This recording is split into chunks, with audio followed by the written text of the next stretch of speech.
this could work. All right.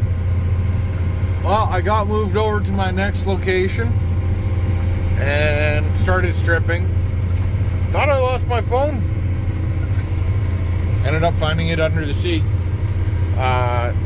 So there was a puddle here. This is the first time I've ever seen this one form. You can see it's mostly just light grass, not even grassy. It wasn't kochia. It was kind of like thistle, a couple kochia plants in it. And then further up ahead is a slough. And that one's kind of been a pain in the ass for a long time. And then even further up, there's obviously a little hill. There's a little finger where it runs into the ditch. And so I just got her stripped back. And I do have to say, this stuff strips a lot easier. I don't know if it's, like, I do know it's slightly different dirt. Like, it's tackier soil up on the hills than it is down here. We're about 5-6 miles as the crow flies. If you were to go straight over Garrett's, be the eastmost bin, so the one on the right up there, straight over that and go about 5 miles from where I am, you'd be right, exact 5 or 6 miles, you'd be right where I left off the last go round. And I don't know if it's the difference in dirt or that I was using the crop aid stuff, but it just seems to break up a lot nicer. Doesn't skate as much, like probably only 10% as much skating. Anyways, this is more of a typical one that I would do. So you can see I'm sitting in the top slough here. There's a little dribble there. There's a spot where I gouged a little bit, 4 or 5 inches. So don't worry about that. But what I'm kind of showing is, normally I like to drag stuff into a slough so I don't have to make a, well, what is that?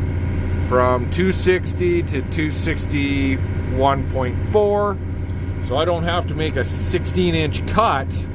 What I can do is essentially knock that top off, put it in there, or maybe from here, cut a foot off the top, if that much, fill that, and then resurvey. So we're gonna start trenching or ditching to the middle, more so on the far side.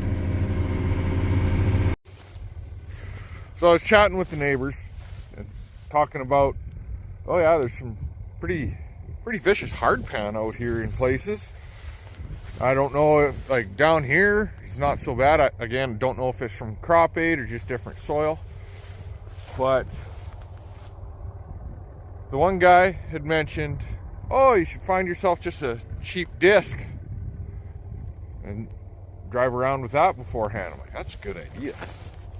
Just break it up, loosen it up. And then talk to a different neighbor. He goes, well, what I do is I just have an old cultivator with spike points on it. That's gonna break my ankle if I step on it. Because they're easier maintenance. You don't have to worry about bearings and old parts and whatnot. But so I figured I'd start kind of looking around. I like the idea of an old cultivator, to be honest. So here's one that's parked on some land that I own. It's been parked here for probably 20 years. 1, 2, 3, 4, 5. Ooh, that's about perfect. I might have to run and grab my measuring tape. And there's a lot of stuff I can strip off of this. Like, I don't need harrows on it. It's still got harrows.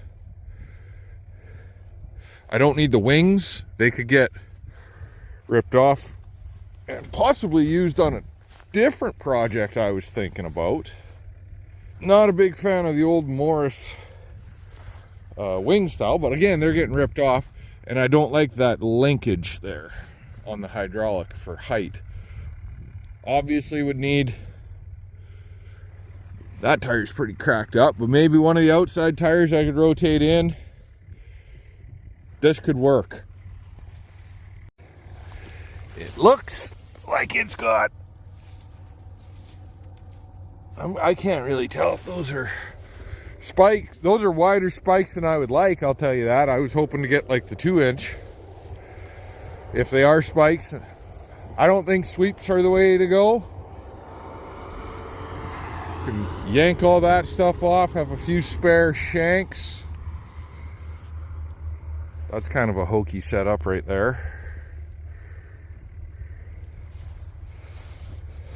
That one's, yeah, there's been some bastardization going on out here, but it looks like, is that bolted on? Yeah, I could just take off this and the wing. Obviously wouldn't need the vertical stuff or the old pipes or the harrows at the back or the wing fold locks. Would probably move that guy to here. Kind of find it weird that's the only one that's forward. How well these springs are going to last, I don't know, but I should have a bunch of spares. This could work. It is only 12 feet on the main frame. From this guy right here, that shank, to the same one. It's 12 feet, which is fine by me. That'll work really good. We can rip that around with a 4650. Probably don't even need to put duals on it for that. Part of me wants to leave the harrows on, but we'll see what kind of condition they're in. I don't see any massive cracks yet. We'll see once we get into it. Yeah, we can rip a lot of stuff off of this. Clean it up a little bit.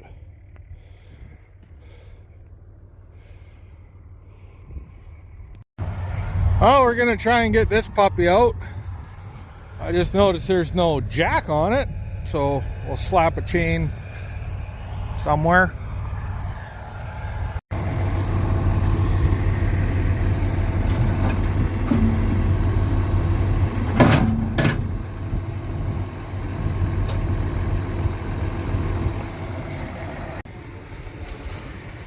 Yeah, that hydro's buggered.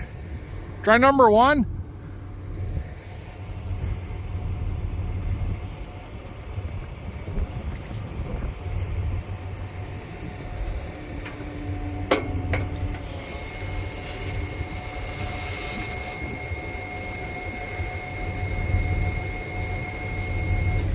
Keep going.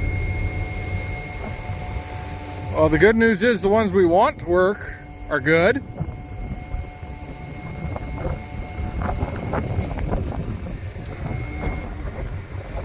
Keep going.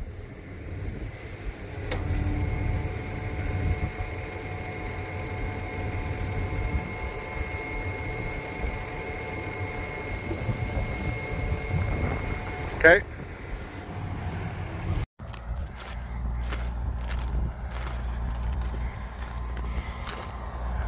Get her out of everything, have a better look at it.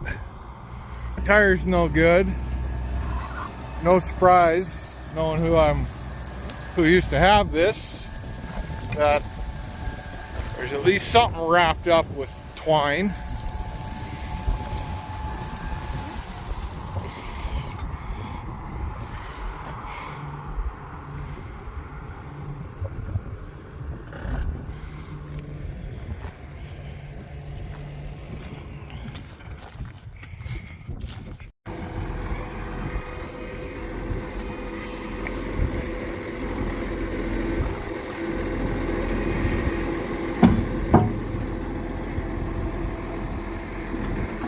Had to pull the ends off, so hopefully this lifts. I think it should. Yeah, come in just a little.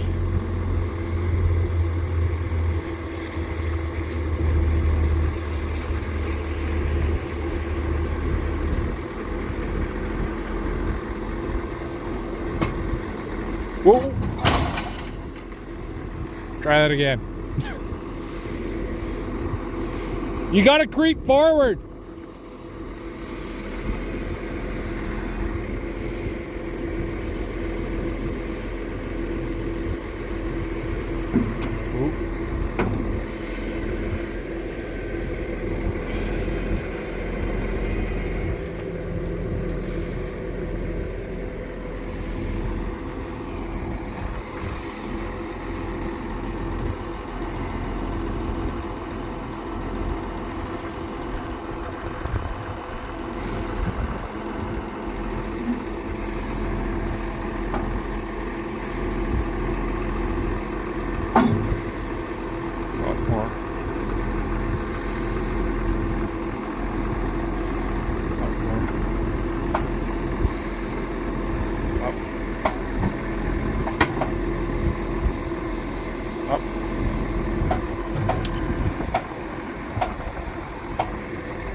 Up just a hair more. A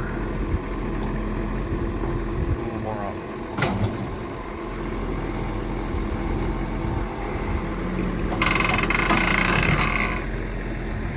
Whew. Hydraulic oil.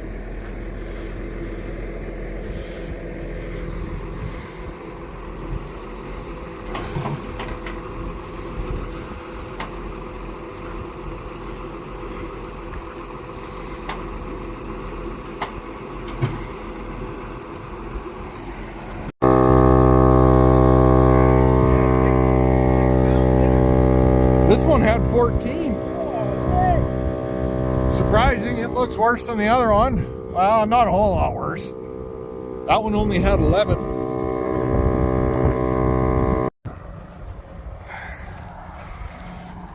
Well, chained up the wings. Ratchet strapped up the harrows. Inflated the tires. See how long she stays up. Hopefully we don't lose a wheel bearing. I don't know. See what happens.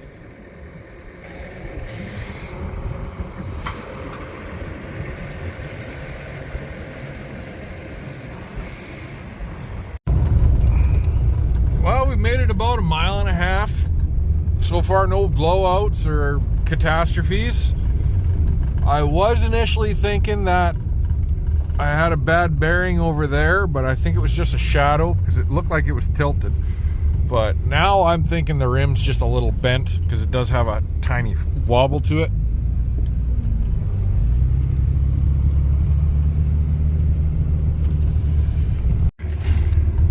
Oh, I just wasn't quite fast enough. We blew a tire.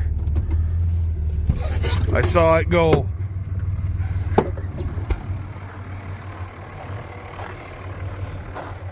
I think we're just gonna have to send it. That rim was buggered anyways. Oh, did you make your halfway house? Not quite. I usually say that that house is halfway, but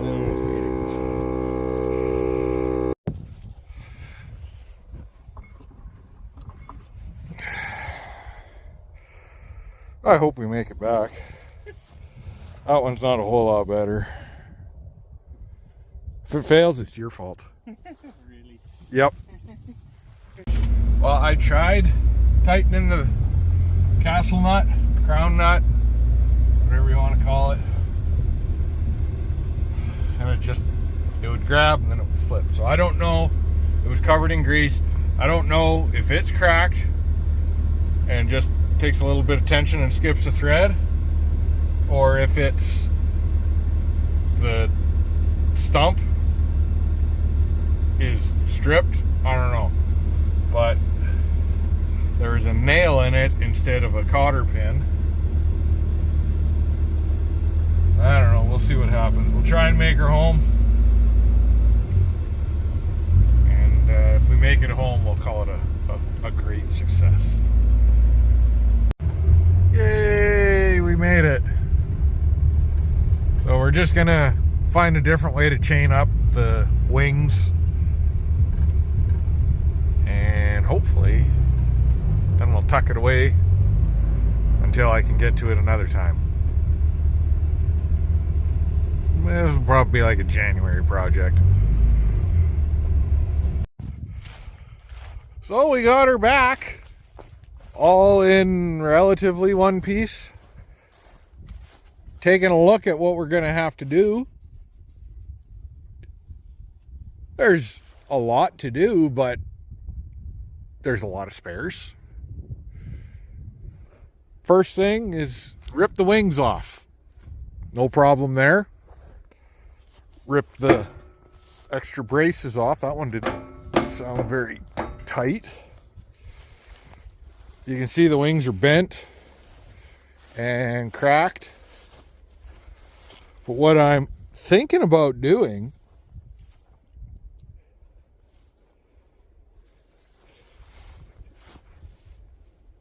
maybe once we yank the wings off, cut a chunk of this and extend it a foot each way or something like that and put another shank on, because we got lots of shanks. Right now, if I pace it out, 1, 2, 3, 4, it's about 12 feet. 14 would be great. We've got her chained up right now. The hitch needs a little bit of work. She's broke. Might just get welded a straight hitch on it. I don't know, we'll see.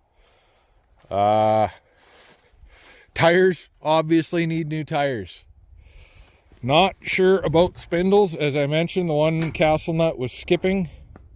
When Dad sees this, he's gonna go, what the hell are you thinking? But I got a plan for it.